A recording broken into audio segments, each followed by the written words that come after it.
Bonjour à tous. Lors d'une réunion de travail, j'ai entendu le mot bienveillance prononcé plus de 12 fois en moins d'une heure de temps. Mais qu'entend-on lorsque l'on parle de bienveillance, que ce soit dans le registre professionnel ou non? Il me semble que désormais l'expression bienveillance est largement galvaudée et utilisée dans le sens de gentillesse. Or ce n'est pas tout à fait la même chose, bien que le registre en soit proche. Être bienveillant, c'est vouloir le bien et par déformation, veiller au bien. L'indulgence est le fruit de la bienveillance. Mais il ne faut pas confondre gentillesse et bienveillance. Étymologiquement, le gentil est celui qui appartient à la famille, de bonne famille. Le bienveillant est celui qui veut le bien, veille au bien de l'autre. Il y a une notion d'action, pas seulement d'état. Le bienveillant est empathique, en compréhension, à distance de ses émotions. Il conserve une certaine lucidité. Le bienveillant cultive une forme d'optimisme. Le gentil, lui, est sympathique, en symbiose, et donc sans distance.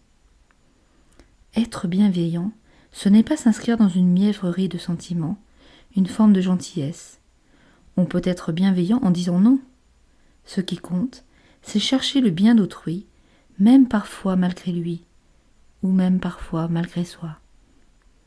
Ça peut être une forme de protection envers l'autre. Aussi par ce biais, la bienveillance peut aussi devenir censure, à contrario de cette bienveillance que l'on dit manipuler, c'est-à-dire sans réelle objectivité. L'hypocrisie, la tiédeur et la manipulation, sous couvert de bienveillance, sont une forme de malveillance. Fabrice Midal, philosophe, explique que l'on fait fausse route sur la bienveillance, en la considérant comme quelque chose de mou, de mièvre, impuissante et superficielle, alors que la bienveillance demande une intelligence, une profondeur et une compréhension radicale de ce qui est pour agir au mieux. Attention cependant, l'enfer est pavé de bonnes intentions. Aussi, être bienveillant, ce n'est pas imposer nos choix allant à l'encontre de ceux de l'autre. On ne peut être bienveillant sans observer une certaine éthique. Il faut se méfier de l'injonction de la bienveillance. La bienveillance suppose une réflexion, une analyse. Elle ne découle pas d'un acte spontané, contrairement à la gentillesse, qui suppose d'avoir de la spontanéité sur les événements. La philosophie permet de questionner l'imposture. Aussi, être bienveillant, c'est avant tout donner crédit, accorder sa confiance, abandonner sa méfiance. Il y a là une notion de respect de l'autre dans son entièreté. Cela suppose donc que parfois, il convient de faire taire ses propres intérêts ou ses propres inspirations pour ceux de l'autre, dans la mesure où l'on souhaite veiller à son bien. L'exercice n'est pas facile, mais il est le seul gage d'une bienveillance dont la déontologie ne peut être remise en question. Le bienveillant doit faire taire son ego, même si celui-ci est malmené. La bienveillance est un choix de chacun, elle n'est pas forcément un devoir, et elle possède également ses propres limites, celles qui consistent par exemple à se protéger des profiteurs ou de la manipulation. Lorsqu'être bienveillant est un danger pour soi, mieux vaut changer de chemin et savoir dire non en respectant ses propres choix. La réelle bienveillance peut s'exercer sans publicité, par le simple fait de vouloir le bien d'une autre personne, sans révéler les actions mises en place pour ce faire. Ainsi, elle devient invisible, et l'autre ne se sent pas obligé de faire preuve de reconnaissance.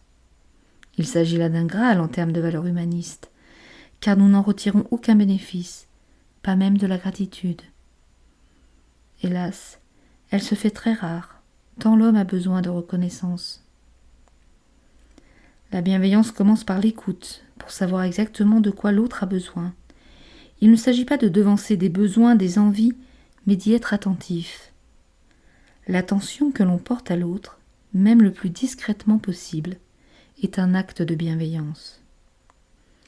Il ne s'agit pas non plus de se sacrifier pour l'autre, mais simplement se demander comment répondre aux besoins de l'autre sans faire preuve d'intrusion, et en s'inscrivant dans un respect total. Il faut également noter qu'être bienveillant, c'est éviter tout jugement et apporter une écoute active s'inscrivant dans l'empathie, et non pas la sympathie. Je fais ici un aparté pour différencier sympathie et empathie, deux mots de vocabulaire qui prêtent parfois à confusion. La sympathie suppose un partage de sentiments et l'établissement de liens affectifs, tandis que l'empathie est la faculté intuitive permettant de percevoir et de comprendre les sentiments d'autrui, de se mettre à sa place, tout en conservant une certaine objectivité. Pour que ce soit plus simple, pensez sympathie-symbiose et empathie en dedans, qui ressent. La bienveillance collective est rare, et le meilleur moyen pour y parvenir ne peut se faire que par l'exemple. Aussi nous arriverons peut-être, du moins nous pouvons l'espérer, à travailler à une amélioration de la bienveillance collective. Mais ne nous trompons pas, la bienveillance n'est pas innée à chacun, elle est un travail de chaque jour. Enfin, je souhaiterais terminer par ces mots d'un ami qui me fut cher. Un soir de lassitude et de chagrin, il me dit « Aucune vie n'est inutile. Faisons-nous un cœur très bon. Ce sera toujours un petit coin du monde qui ira bien. » À très bientôt.